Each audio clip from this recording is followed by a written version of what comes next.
இளம் வழக்கறிஞர்கள் ஏன் எனக்கு வாக்களிக்கணும்னு கேட்டாக்கா, என்னுடைய கடந்த காலத்தை பார்க்கணும். நான் இந்த பதவிக்கு தகுதியானவனா, இவர் இந்த ஓட்டு போறதுனால இவர் மெம்பரானா இவர் நமக்கு என்ன செய்வாரு அப்படின்றத எதை வச்சு நீங்க அறிய முடியும்? என்னுடைய கடந்த கால வாழ்க்கை தான் பார்க்க முடியும். நான் இப்போ 2006 தலைவனா இருந்தப்ப என்ன செஞ்சேன், 2007 என்ன செஞ்சேன், 8 என்ன செஞ்சேன், 9 என்ன செஞ்சேன், 11 என்ன செஞ்சேன், 13 மீண்டும் தேர்ந்தெடுக்கப்பட்டேன். தோற்றவன் வென்றதில்லை என்ற இலக்கணத்தை உடைச்சி வரேன். இப்போ 2500 வக்கீல் எனக்கு ஓட்டு போடுறாங்க அப்படின்னாக்கா, இந்த 2500 வக்கீலுக்கும் நான் அவங்க மனசுல ஏதோ ஒரு இதுல இடம் பெற்றிருக்கிறேன். என்னுடைய தேவை அவர்களுக்கு தேவைப்படுது. இவன் தலைவனாக இருந்தால் தான் சரியா இருக்குன்னு ஒரு நினைப்பு இருக்குல்ல. அது ஏன், எதனால அப்படின்னு கேட்டு தெரிஞ்சுக்கணும். இன்னைக்கு என்ன அவங்களுக்கு தேவை? முதல்ல அவங்களுக்கு தொழில் பாதுகாப்பு வழிகாட்டணும். ரெண்டாவது அவங்க ஸ்டேபிளா இங்க இருக்கணும். அவங்க அதுக்கு உண்டான ஒரு நடவடிக்கை எடுக்க வேண்டும்.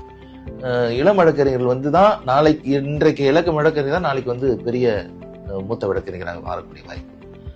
இந்த தொழிலை பற்றி அவர்கள் காண்ட கனவு நனவாக்குவதற்கு என்ன முயற்சி செய்யணுமோ அதை செய்யணும். அதனால எனக்கு வாக்கு அளிக்க வேண்டும் என்று சொன்னால், நான் என்ன செஞ்சேன், என்ன செய்வேன், மற்றவர்கள் என்ன சொன்னார்கள், என்ன செய்தார்கள், நான் என்ன சொன்னேன், என்ன செஞ்சேன், இதெல்லாம் நீங்க தான் சீர்தூக்கி பார்த்து எனக்கு வாக்களிக்க வேண்டும்.